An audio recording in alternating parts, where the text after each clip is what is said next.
Pasión por hacer radio. El Mañanero. Y ahora la responsabilidad es de Enrique Cueli de presentar el siguiente invitado. Adelante, Cueli. Ay, Dios mío. Señores, un hijo de un grande. Recuerdo. No, sigue. Un hijo de un grande. Comenzaste bien. Un hijo de un grande, una persona un ciudadano dominicano que se ha destacado por su forma de ser, por su manejo con el pueblo dominicano y su enfoque de evolución de esta gran isla Quisqueya la Bella. Un joven que ha llevado el paso a paso de su padre y ha continuado ese legado de paterno. Un joven que decidió emprender. Lo hizo en el este, lo ha hecho en Santo Domingo y va a seguir haciéndolo. Un hombre que dijo, ¡ey! ¿Qué dijo? Él dijo, Él dijo ¿en tres. qué momento? ¿Cómo dijo eso? Tres, ey. Un momentito. Un momentito. ¡Ey!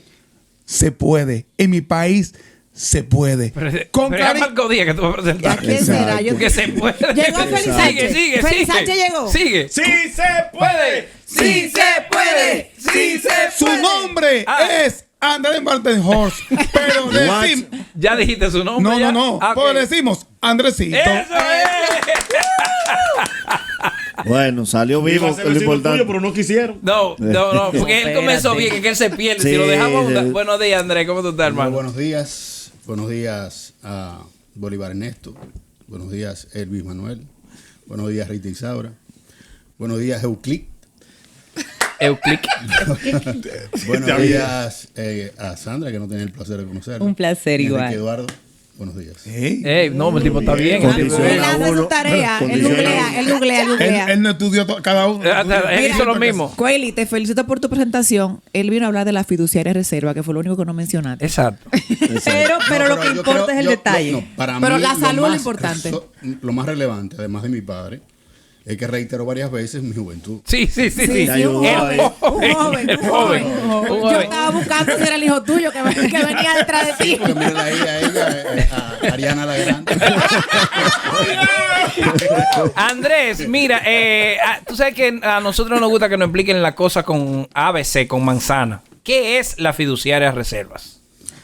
Bueno, la fiduciaria reservas es parte ya del grupo Reservas. Ustedes saben que lo que es el Banco de Reservas y las empresas filiales han tenido un proceso de transformación reciente mediante a un proyecto de ley que crea un grupo financiero, ¿no? Y parte de ese grupo, donde se encuentra Seguro Reservas, AFP Reservas, está la fiduciaria reservas, que si se quiere es el último eslabón dentro de ese grupo financiero que trae una figura nueva en la República Dominicana, mas no es nueva en el mundo. Antes que existiera incluso la banca tradicional, ya en la época del Imperio Romano se utilizaba la figura del fideicomiso. Y la fiduciaria no es más que una institución regulada por el Estado para administrar los fideicomisos. ¿Qué son los fideicomisos? Los fideicomisos son instrumentos, contratos legales financieros que permiten a un tercero independiente de alguna manera administrar ese contrato, esos bienes, esos activos. Entre dos. Entre tres, entre cuatro, entre cinco, entre varias personas que tienen diferentes intereses, y esa administración delegada, si se quiere, independiente, regulada, lo que hace es que lleva a cabo que se cumpla todo eso. Entonces, digo que es muy reciente en la República Dominicana porque incluso en Latinoamérica ya tiene más de 100 años y no fue hasta el año 2011, 2012, 2013. De hecho, el primer fideicomiso fue en el 2013, o sea que tenemos un poco más de 10 años. Es que se crea el primer fideicomiso en la República Dominicana y ha tenido un crecimiento vertiginoso porque ha sido la base del desarrollo de todo lo que ha experimentado el país desde el punto de vista del crecimiento de las inmobiliarias. Ustedes que duraron más de 45 minutos hablando de sus anuncios y me alegro. Tanto no. Casi una hora. Yo llegué aquí a las 7:10, me senté ahí en lo que ustedes terminaban cada uno de ustedes mencionó 7 anuncios. Exacto. Entre los cuales esos anuncios muchos de ellos tienen que ver con el desarrollo inmobiliario. Qué bueno que sea así. Le puedo preparar un fideicomiso después para flujo futuro para que se financie. No diga eso, que le va a hacer un daño. En base a los flujos futuros, ustedes pueden comprar. Sí, claro. Andrés, como Son bien datos. destacas que el fideicomiso es una figura nueva en República Dominicana, muchas personas entienden que es una administradora para proyectos que de infraestructuras o para la cosa pública solamente. Sin embargo, en Estados Unidos, las grandes fortunas son reguladas o administradas por fideicomisos para cuando se da el tema de la herencia. No se maten como aquí, no se armen disturbio y no pelee nadie por lo que no es suyo. ¿Cómo se da esto y si se está implementando ya en la República Dominicana? Sí. Interesante la pregunta porque, de hecho, de esa fue la forma que nació el fideicomiso. Y en Estados Unidos se convierte en un instrumento de desarrollo y ha sido clave en que ese país haya podido seguir creciendo. En Estados Unidos se llama trust, pero es básicamente un fideicomiso. Y como que tú bien dices, es utilizada para la administración de esas herencias o esa planificación sucesoral. Porque a diferencia de un testamento, que como normalmente uno lo conoce, y recordamos, por ejemplo, cuando las novelas dejaban testamento, etc. Ese caldero es mío, no. En los testamentos no hay una administración que sea imparcial para que se mantenga esa fortuna. Normalmente lo que se hace es se deja un testamento y entonces se comienzan a repartir. Y digo que eso viene y fue el inicio de todo el fideicomiso porque me remonto de nuevo a la época del Imperio Romano, donde había una gran crisis en ese momento, y era que los soldados a los cuales se les encomiaba a salir a defender el imperio, que en ese momento salían sin internet, sin comunicación alguna, duraban 7, 8 años batallando, había una serie de rebelión de no quererse ir. ¿Por qué? Porque en ese momento la mujer ni los niños tenían ningún tipo de derecho, no existían para la sociedad. Por lo tanto, las propiedades no podían dejársele a los niños ni a las mujeres. Los hombres cuando se iban, se la dejaban a las mujeres solas, la mujer venía otro hombre y la cogía, le cogían los bienes, y eso armó una gran crisis en el Imperio Romano. Y el Imperio Romano que decide desarrollar una figura que es la comisión de fe, que en latín se llama fideicommissum, para darle de alguna manera a un tercer imparcial supervisado la facultad de poder administrar esos bienes de cara a cuando esa persona se iba, esos bienes estuvieran, sea se moría o no se moría, estuvieran administrados para beneficiar a ese tercero, que en ese caso era la familia. Lo mismo pasa entonces en Estados Unidos. ¿Qué hacen las grandes fortunas? Las grandes fortunas lo que hacen es que crean ese fideicomiso para que no se despilfarre, pero para que darle beneficio a esos herederos y que ese capital que esas personas dejaron no se diluya, no se despilfarre y se maneje en base a ese fideicomiso administrado por el mandato de quien lo dejó para beneficio de los sucesores. El primer fideicomiso, como mencionaste, fue en el 2013. ¿Cuál fue ese fideicomiso y cuáles son los próximos que se están negociando, si se puede usar el término, sí, para fiduciar a Banreservas? Mira, el primer fideicomiso, y quiero de esta manera ser muy justo, reconocer que el primer fideicomiso lo hizo el gobierno anterior y básicamente fue una idea del ministro anterior, Gonzalo Castillo, que fue el fideicomiso de R de Vial, un fideicomiso público de hecho, que no es más que aquel fideicomiso que administran los peajes y en base a los que se proyecta que va a recaudar los peajes de la República Dominicana, dígase cuando usted va de aquí al este, los peajes que pague o al sur o al norte, esos flujos que se proyectan en el futuro permite que el fideicomiso tome prestado dinero en el mercado de valores para hacer las inversiones de la carretera. Todo lo que ustedes están viendo que se está haciendo a nivel de carreteras, sobre todo en la autopista Duarte, está siendo financiado con esos flujos del pago de esos peajes. Entonces, como hay seguridad de que es un fideicomiso, ese dinero no se coge para otra cosa que no sea para pagar el mantenimiento, para pagar la construcción de la carretera, pagar la seguridad y mantener eso. Ese es el primer fideicomiso que se hace. Y luego comienzan a generarse los otros fideicomisos privados, que en su mayoría, vuelvo y repito, son fideicomisos que han permitido que personas que no tenían ninguna capacidad de poder ser objeto de un crédito en la banca pudieran hacerlo. Y ya más de 250,000 familias que antes pagaban alquiler tienen su casa propia en base al fideicomiso. Andrés, ahora, bueno, en los últimos 4 o 5 años, dentro de la publicidad del sector inmobiliario, lo primero que te dicen es que garantía de una fiduciaria. Sí. Se vuelve esto una tranquilidad para todo aquel que quiere invertir, pero ¿cómo es a la inversa? ¿Cómo yo como cliente me doy cuenta de que esa constructora sí me va a garantizar eso? Porque a veces mucho para la publicidad hasta que tú entres. Así es. Mira, recientemente hubo varios escándalos que se dieron a conocer mediante a los programas de investigación que todos conocemos. Muchos de ellos afectando directamente a una diáspora dominicana que consecuentemente está buscando la manera de no solamente enviar remesas, sino también de invertir en la República Dominicana. Muchos de ellos con la ilusión de volver a regresar, otros de ellos en su mayoría con la ilusión de darle el techo propio a su familia. Desaprensivos, personas que lo hacen de manera aviesa, utilizaban esa diáspora que no conocía necesariamente que en la figura de la República Dominicana existía ese modelo, vendían una serie de proyectos, muchos de ellos ni siquiera en lugares conocidos, ¿no? Y de esa manera comenzaban a captar avances, y esos avances se utilizaban para otra cosa. Ahí viene la quiebra, vienen los procesos, y si tú te pones a darte cuenta, el factor común de todos esos proyectos que han sido fraudulentos es que no tiene ninguna la figura del fideicomiso.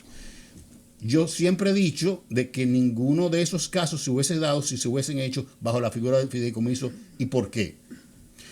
Lo primero es que ninguno de esos proyectos, de los cuales tuvo escándalo, tenían título de propiedad. Ya tú sabes. Entonces, lo primero que usted hace cuando va a hacer un fideicomiso es llevar el título de propiedad, sea suyo, sea quien sea. Tiene que tener un título. Y la fiduciaria lo que hace es darle la debida diligencia de ver si ese título, primero, si no es falso, si ese título tiene alguna carga o gravamen, si tiene alguna hipoteca, o sea, de alguna manera ver bien que ese título esté. Depurarlo. Lo segundo es que todos esos proyectos que fueron denunciados y que están ahora en la ley, todos esos desarrolladores, entre comillas, tenían de alguna manera antecedentes. Lo que hace la fiduciaria es hacer igual la debida diligencia de con los desarrolladores, los ingenieros, los que van a estar en el fideicomiso como promotores, no tengan ningún tipo de penalidad anterior o no tengan ningún tipo de deuda con la ley. También eso lo hace el fideicomiso. Y lo tercero y lo más importante es que el dinero que se entrega como avance para esa vivienda, ese dinero tiene que depositarse en la fiduciaria y la fiduciaria lo pone en una cuenta y no se utiliza hasta que no esté un 60 o un 70% del proyecto. Por lo tanto, no hubiese pasado eso que pasó, se hubiese evitado ese fraude, porque inmediatamente se viera que no se está desarrollando, la fiduciaria tiene el dinero para devolvérselo a los adquirientes. Exactamente. Por lo tanto, es la seguridad que le da a quien lo hace mediante esa figura. Y por ejemplo, las personas que nos están escuchando, que tienen el deseo de tener su fideicomiso, ¿cómo puede acercarse al banco? O sea, ¿cuáles serían los pasos a seguir después que te llega una fortuna o tú tienes una empresa que quieres asegurar de esa manera? Mira, en el país existen varias fiduciarias, más de 20, muchas de ellas vinculadas al sistema financiero. Cada uno de los bancos grandes tiene una fiduciaria y el sistema es muy bueno. La fiduciaria Reserva es la fiduciaria más grande del país, debe ser la más grande de toda la región. Nosotros manejamos aproximadamente unos 200 mil millones de pesos en activos de administración. Sin embargo, otras fiduciarias son igual de buenas. Lo primero es acercarse a la fiduciaria que usted entienda que tiene mucho más confianza y de esa manera comenzar a ver la forma de crear su fideicomiso. Cada fideicomiso es diferente porque es un contrato, no es una receta. Hay muchas personas que lo quieren para su planificación sucesoral, otros que quieren para resguardar sus bienes de tal manera de que fuese un patrimonio aparte y que eso se resguarde para utilizarlo como garantía, como inversión.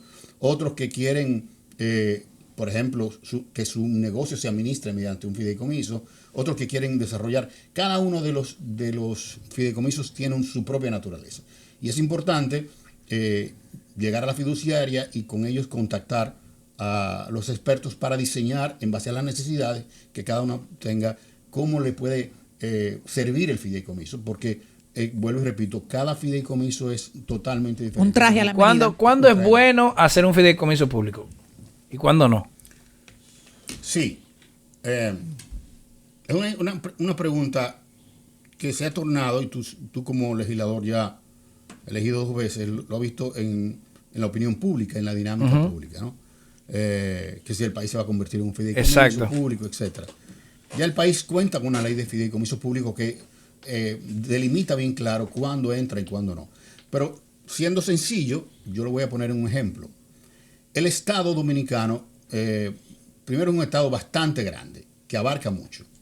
Es el principal empleador, genera más del 14, el 15% del Producto Interno Bruto, etcétera. Y tiene muchos ingresos de diferentes formas. El principal ingreso que tiene el gobierno es mediante la recaudación de impuestos, y eso se lleva al presupuesto nacional. En el presupuesto nacional hay inversiones. Entonces, cuando hay inversiones del presupuesto nacional y no hay otros ingresos por fuera, es bueno mantenerlo en el Estado. Cuando hay flujos que sean fuera del presupuesto nacional y que las personas estén dispuestas a pagar, por ejemplo, el sistema de transporte. El sistema de transporte, el gobierno subsidia una parte, pero otra parte la pagan las personas. Usted cuando coge una onza, se monta en el metro, se monta en un teleférico, usted paga de su dinero eso. Ahí es importante hacer el fideicomiso. ¿Y por qué? Porque así garantiza que ese dinero que usted está pagando vaya exclusivamente al mantenimiento de ese servicio, porque usted está pagando ese servicio. No es lo mismo una persona que viva, por ejemplo, en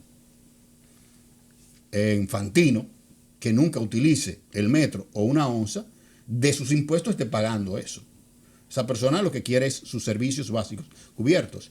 No es lo mismo que una persona que intensivamente utilice los peajes, utilice el metro, utilice el teleférico, etc. Tampoco es lo mismo cuando una persona coge su dinero para pagar el inicial de una casa, que independientemente de que el gobierno subsidie una parte, a través de Familia Feliz, a través de mi vivienda, programas que lleva a cabo el Ministerio de Vivienda, eso sí tiene que hacerse mediante un fideicomiso, porque ahí hay dinero aparte del presupuesto nacional. Entonces, cuando convergen esos 2 intereses, o 3 o 4 intereses, uno el de la banca, que quiere su dinero garantizado, otro el del ciudadano o adquiriente común, que independientemente que lo está haciendo a través del gobierno, necesita que se asegure su dinero, y otro del gobierno. Cuando convergen esos intereses, entonces es bueno el fideicomiso, porque hay diferentes intereses. Cuando no interviene ninguno de esos elementos que yo anteriormente mencioné, sobre todo los flujos externos, no hay necesidad de hacer fideicomiso. Entonces, cuando usted ve los fideicomisos, por ejemplo, el de Pedernales, que es un fideicomiso turístico, ahí hay dinero de las AFP que promueven ese desarrollo. O sea, el Estado tiene tierra, esa tierra cuesta una cantidad de dinero, $500 millones. Toda esa tierra que está por ahí. ¿Cómo va a Pedernales? Va muy bien, va muy bien. Ya prontamente entrará el socio privado. Llévenos. Vamos a hacer un programa de allá. Pero a todos. Una semana. Sí, no, pero no nos vamos por tierra. Eso no es un Survivor tampoco. Una semana en Pedernales. Pero todos, ¿verdad? No, tampoco todo. Tampoco todo. Pero Dios mío. 15. Todo lo que estamos aquí. Exacto. Y es por aire, porque es que todavía. Por aire. Como tiene que ser. Entonces, Pedernales va muy bien. Entonces, en el caso de Pedernales, el gobierno tiene la tierra. La recuperó. Un buen trabajo que se hizo desde el gobierno anterior. Algo que aplaudo. Esa tierra, el presidente Abinader dice, esa tierra no puede venderse. Pero tiene que sacarle el fruto, porque no hay otra manera de que esas 5 provincias del sur que conforman la región del Enriquillo tengan algún tipo de esperanza de desarrollo, si no a través del turismo. No hay otra. No. Entonces, teniendo todos esos recursos naturales, que usted hace con una tierra que esté ahí, para tener a iguanas y ese tipo de cosas, no, hay que desarrollarla. Entonces, se desarrolla, el gobierno la otorga en el fideicomiso, vienen las AFP y dicen, bueno, nosotros queremos invertir en ese desarrollo porque la naturaleza de la inversión de los fondos de pensiones es de largo plazo. Eso es un proyecto de largo plazo, ¿no? Entonces invierten ahí. Viene un socio privado que dice también, yo estoy dispuesto a invertir y a buscar un préstamo para nosotros manejar eso, porque no es la vocación del Estado manejar un resort. Entonces, cuando se convergen todos esos intereses, se hace el fideicomiso. Entonces, se ve que hay donde sí se puede hacer un fideicomiso, que el gobierno no pierda participación, sino al contrario, que pueda ganar, pero que la labor del Estado no sea propiamente la administración de un bien público-privado que tenga competencia. Entonces, ahí se hace, pero no solamente aquí. En México se hace 100 años. El desarrollo de Cancún entero, ustedes que lo conocen, se hizo. Bueno, Andresito. ¿Qué?